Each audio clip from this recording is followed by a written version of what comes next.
மஸ்ஜிதுடைய சிறப்பு எவ்வளவு பெரிய சிறப்புகள் இருக்குது. ஒன்னா ரெண்டு ஆயிரக்கணக்கான சிறப்புகள் இருக்கின்றன. இந்த மஸ்ஜிதுல எப்படி இருக்கணும்? அப்போ இங்க வந்தா என்ன செய்யணுமோ அதை மட்டும்தான் செய்யணும். தொழுகணும், குர்ஆன் ஓதணும், ஜிக்ர் செய்யணும், தீன் சம்பந்தப்பட்ட பேச்சுக்களை பேசணும். ஹதீஸ் சொல்லலாம், குர்ஆன் ஓதலாம், ஹதீஸுடைய விளக்கம் சொல்லலாம், குர்ஆனுடைய விளக்கம் சொல்லலாம், இவ்வளவுதான் செய்யலாம். உலக பேச்சுக்களை பேசலாமா? பேசக்கூடாது. ஸல்லல்லாஹு அலைஹி வஸல்லம் சொல்லுவாங்க, அல் ஹதீஸ் ஃபில் மஸ்ஜிதி, மஸ்ஜிதிலே உலக பேச்சுக்களை பேசுவது. அல் ஹதீஸ்னா அல் ஹதீஸ் ஃபித் துன்யா, துன்யா உலக சம்பந்தப்பட்ட ஹதீஸ் துன்யா, துன்யாவுடைய பேச்சுக்களை பேசுவது.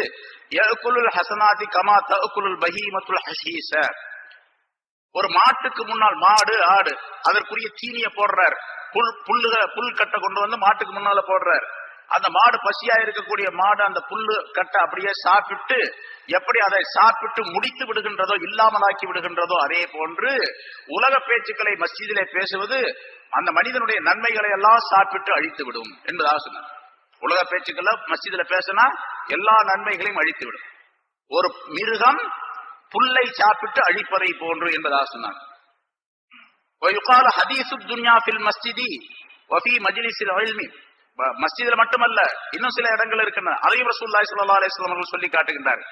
உலக பேச்சுக்களை மஸ்ஜிதிலே பேசுவதும், இல்முடைய மஸ்ஜிதிலே, இல்முடைய மஜ்லிஸிலே, ஒரு இல்முடைய பேச்சு, இல்முடைய இடம் நடந்து கொண்டிருக்கின்றது, இல்முடைய பாடம் நடத்தி கொண்டிருக்கின்றார்கள். அல்லாஹ் தஆலாவுடைய இல்மு சம்பந்தப்பட்ட, குர்ஆன் ஹதீஸ் சம்பந்தப்பட்ட இல்மு அறிவு நடந்து கொண்டிருக்கின்றது. பேச்சு பக்கத்துல உட்கார்ந்து இன்னொருத்தர் பேசிக்கிட்டே இருக்கிறார். உலக பேச்சுக்கள் ரெண்டு பேரும் உட்கார்ந்து பேசிக்கிட்டே கிடக்கிறாங்க. இப்படி நிறைய நடக்குது. நம்ம பார்க்கலாம், இங்க பயான் நடக்குது, அங்க அவங்க பாட்டுக்கு அவங்க கதையை பேசிட்டு இருக்கிறாங்க. இப்படி வஃபி மஜ்லிஸில் இல்முடைய மஜ்லிஸிலே உலக பேச்சுக்களை பேசுவதும், வஇந்தல் மையித்தி, மையித்து கொண்டு போறப்படக்கூடிய மையித்து இருக்கக்கூடிய இடத்திலே உலக பேச்சுக்களை பேசுவதும், மையத்து இருக்கக்கூடிய ஜனாசா கிட்ட, கபரிஸ்தான்ல மையத்து தொழுகை நடக்கக்கூடிய நேரத்துல, மையத்து கொண்டு போகக்கூடிய நேரத்துல ஏதோ உலக பேச்சுக்களை பேசிக்கிட்டே போறாங்க.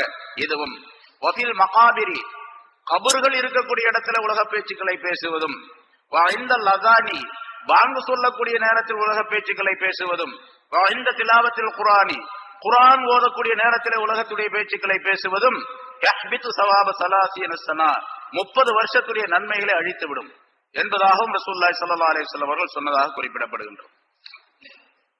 இதெல்லாம் மிக தவறானது. அது பல ஹதீஸ்களின் மூலமாக இந்த கருத்துக்களை எல்லாம் தனித்தனியாக ரசூலுல்லாஹி ஸல்லல்லாஹு அலைஹி வஸல்லம் அவர்கள் சொல்லி காட்டுகின்றார்கள். அதனால எந்த இடத்துல உலக பேச்சுக்களை பேசக்கூடாதோ அந்த இடத்துல பேசுவது மிகப்பெரிய குற்றம். அது குறிப்பாக மஸ்ஜிதிலே பேசுவது மிகப்பெரிய தவறு. பாவங்களை, நன்மைகளை எல்லாம் அழித்துவிடும் என்பதாக குறிப்பிடுகின்றார்கள்.